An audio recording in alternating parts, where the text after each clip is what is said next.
அது பொதுமக்கள் எல்லாமே ஜாதி மதம் பாகுபாடு இல்லாமல் ஒற்றுமையாக இருக்காங்கன்னு நீங்கள் நினைக்கிறீங்களா? பதிலை விளக்கி கூறவும். பொதுமக்கள் எல்லாமே இப்போ நம்ம வந்து நாங்களாம் இப்போல்லாம் யாருங்க ஜாதி பார்க்குறா அப்படின்னு சொல்லிக்கிட்டே வந்துட்டு அவங்க போய் அந்த இதெல்லாம் பார்ப்பாங்க. பொதுமக்கள் வெகுஜன மக்கள் இருக்காங்க ப்ரோ. ஜாதி மதம் பார்க்காம இருக்காங்களா?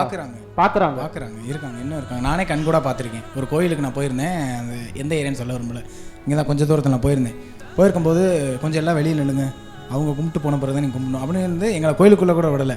திண்டுக்கல்லாக இருக்கட்டும், திண்டுக்கல்ல இது மாதிரி இன்னொரு சம்பவம் நடக்காமல் நம்ம தலைமுறை அதை பாதுகாக்கும் அப்படிங்கிறத நம்ம ஒரு சூளுரை ஏற்றிருக்கோம் இந்த விழாவில். இந்த இடத்துல ஒன்று பதிவு பண்ணி கண்டிப்பாக நான் போய் அங்கே ஒரு 1.5 வருஷம் இருக்கும். இப்போ அதே கோயிலுக்கு போகிறேன், உள்ளே விட்டுறாங்க. என்ன காரணம் அப்படின்னா புகழ். அப்போ இது ரொம்ப முக்கியமான ஒன்று.